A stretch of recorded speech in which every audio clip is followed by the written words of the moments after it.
11 o'clock on your Monday morning. Welcome in. It is the Gamecock Central Takeover Hour presented by Firehouse Subs. Tyler Head welcoming back Chris Clark after your week off. I don't know how much relaxing you got to do because you were just as involved in this coaching search that we've been having for the past week as seemingly anybody with updates on GamecockCentral.com. What did your week look like?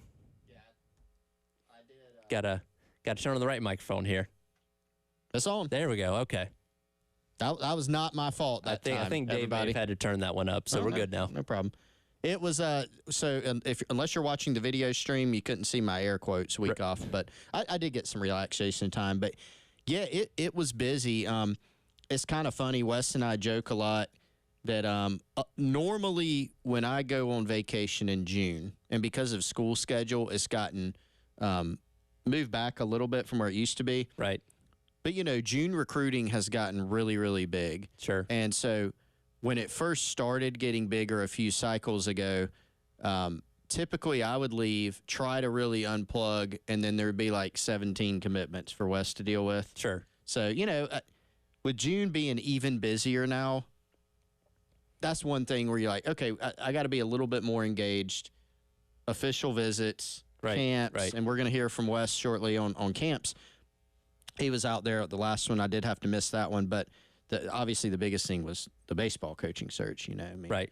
And so, yeah, a lot of, phone calls and text messages and maybe even some emails thrown in there trying to figure out kind of what's going on with this search. And it's, I know you guys talked about it a lot last week, going over the candidates and where things are. And it's been very entertaining. And it's been because I think there's some polarization, among the fan base, among the listeners, on which direction this thing, is going, could go, and obviously the biggest point where people go back and forth and have disagreements is, which way it should go.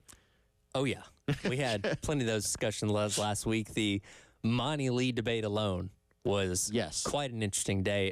Before we get into that, you are praised for your prowess when it comes to coaching searches.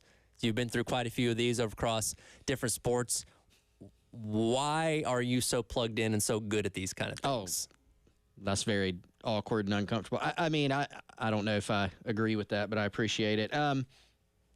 The thing, when I first started doing this, and I'm not going to talk forever, about this aspect of it, but when I first started doing this, like coaching searches seemed like out of reach, like as a young, reporter, whatever you want to call this thing that we do. Sure. It's just like, wow, like how do you even get information on that? But I think, you just learn over time with coaching searches and with the amount of information that comes out and the way that media has changed over the past, I don't know, I've been doing this 15 years now this year, it's attainable. It's hard. There's a lot to sift through. The amount of people that actually know what's going on with coaching searches. Not they, send out a tweet or post on a message board or whatever that, some crazy rumor. I mean, there are tons of rumors with every single coaching search. I mean, every single one that I followed in football, basketball, whatever. I mean, the rumor mill is definitely fun. But at the end of the day, you're trying to figure out what is actually going on. And so I think it's just about, building relationships and trying to have an ongoing conversation like throughout the year with different people who do have insights into what's going on, being able to sift through what's right, what's wrong, which things have agendas attached to them, which things don't. And it's just a learning process, really, I think. And nobody bats 1,000 on anything in reporting, whether it's coaching searches, whether it's recruiting. You just, I think try to get as many things right as you can, I would say. And again, now that you're finally back in here this week, we can get your full perspective on things. What have you noticed? What have you been keeping up with this search now that we are right at the week mark? Well, I'm glad you pointed out the timeline. I've seen a lot of discussion on the timeline over the past few days, especially on the Insiders Forum with our members on Gamecock Central. A lot of questions about it, a lot of discussion. And I think one one thing, kind of a common point I've seen is people going, "Ooh, like we haven't heard anything in a while. Is that a bad sign? Or yes, it's definitely a bad sign. Or what's kind of going on?" I think the last like substantial update that we put out was on the 7th. What would that have been, Friday? Yep. Yeah. And so people were, okay, well, we haven't heard anything in 48 hours, 72 hours. Like, is there anything going on? Has something gone wrong? And I more chalk it up to, I think the process has still just been ongoing and there's not a firm answer yet. I do think that South Carolina ideally has wanted to wrap this thing up as soon as possible. You know, I've heard Monday or the beginning of this week as a target at times in some of my conversations. That's always you kind of hesitate to speak in absolutes with timelines because if it doesn't hit it, something's gone wrong. I think it's always like, if possible. And look, Tyler, we're here 11:06 Eastern on Monday. It's entirely possible something does happen today with the baseball search. What I do think is that the field, here kind of the list of things I've learned, and there's still a lot to learn. I'm very confident that this search is farther along than I've been able to figure out sitting here right now. There's some things I'm still trying to figure out as we sit here right now. I do think the field has narrowed a good bit. We reported Friday that Dan McDonald from Louisville was out. Has it narrowed beyond that from the list of like 3 or 4 candidates that have kind of been the names that are out there? Probably so. I just can't confirm that yet. Now, do we know why McDonald was removed from the list? The reasoning behind that? I don't. McDonald was interesting, and we knew he would come up because there's a history there. When he was one of Bianca's first hires at Ole Miss. Yep. He was an assistant at the Citadel. Ray Tanner, then the coach at South Carolina. Jack Leggett, then the head coach at Clemson. Both thought very highly of Dan McDonald. He was a really good recruiter and getting in-state guys, et cetera. And so Bianco had heard about him. Ray Tanner and Leggett both called on his behalf, and he got that job, and he parlayed that success at Ole Miss to the job at Louisville. And he's past 2 years have slipped some, but he's been outstanding there. And he's been to Omaha multiple times. Like, he checks all the boxes you look for. Tanner knows him. He's kind of behind the scenes. McDonald has been involved with either openings or possible openings at South Carolina for the baseball job over the years. But I know there was conversations, and he was involved earlier in this process. I don't know which end it was on or whether it was mutual. I just know at some point I heard he's out. He's not in the mix, and from multiple sources, so I couldn't tell you why. But I think the other thing that I've learned is that it really seems like South Carolina has only been looking seriously at sitting head coaches, with the exception of Monty Lee, who has been a head coach in the past at 2 different schools, at College of Charleston and at Clemson. And so it seems like Lee and a few other guys who've been head coaches and have had success as a head coach, those have seemed to be the main guys. And sitting here right now at 11:09 as I continue rambling, I don't know yet which direction it's going to go. But it sounds like they're maybe less likely to go a Landon Powell, Josh Elander type of route, which Landon Powell is a head coach, but at a Division II level. Yes. So that's the other thing. I'm glad you said that. You know, the other thing that I'd heard was guys who have been at higher levels, you know, because you think about, you know, East Carolina, they may not be in the SEC, Still right? D1.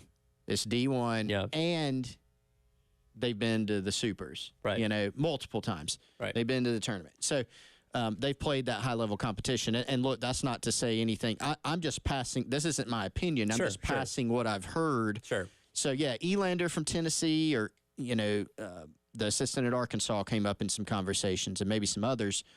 It just seems like South Carolina's been more focused. Again, unless something's changed, but this is what we heard from the outset.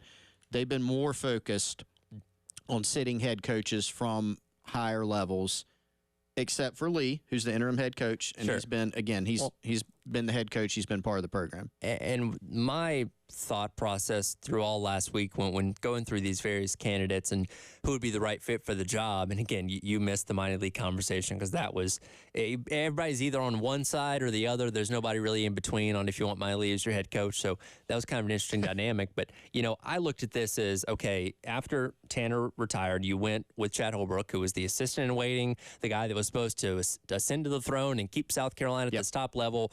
Didn't work out. So you move on from him. Then you go out there and you hire Coach Kingston, who'd had decent success at South Florida, but wasn't blowing people away. But you go with the mid-major guy that was having okay success, move him in. That didn't work out either. So I feel like after having those two type of hires, you really have to go that route with somebody that's a little bit more of a sure thing. And look, anybody can come in here and bomb. Anybody can come in here and be successful. It's not a guarantee they're going to come in here and take the team to Omaha or the College World or win the College World Series or anything like that. But you have a better shot at success hiring somebody that's been there before and has done that at another place as opposed to somebody that isn't quite as proven. Sure.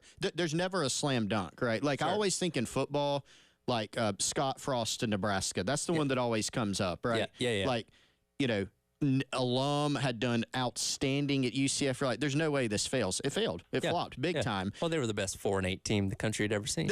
That's right. So, I mean, it's tough to tell, but certainly I think a lot of people have been looking at this thing going, this is a big-time job. Get somebody who's proven, who's done it. And I understand that aspect of it. I think, Tyler, when you look back at the last two hires, Holbrook, I had somebody tell me this who was involved in some of those processes, and so I'll just pass along what I was told.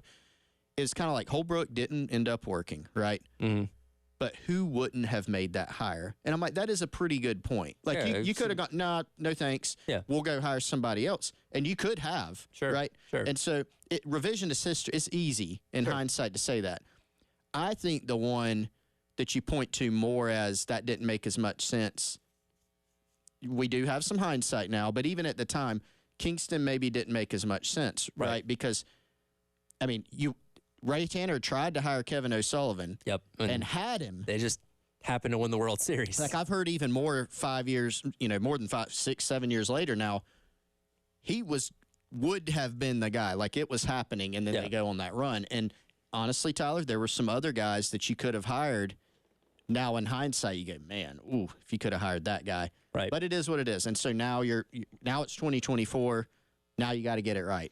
Well, I've been constantly refreshing my Twitter timeline for the better part of a week because, again, there's no set timetable for when this happens. It could happen in 5 minutes. It could happen at the end of this week. We don't really know, but keeping an eye on it and your insight and updates last week have been very, very helpful as we continue to wait and see who the next head coach for South Carolina is going to be. Big weekend on the camp and recruiting front. Wes Mitchell was out there on Friday for another edition of the Shane Beamer football camp. We'll check in with him coming up next and see what he saw and recap the weekend commitments as well. He's got a couple welcome homes from Beamer yesterday, too. That's all coming up. It is the Gamecock Central Takeover Hour presented by Firehouse Subs here on the Game.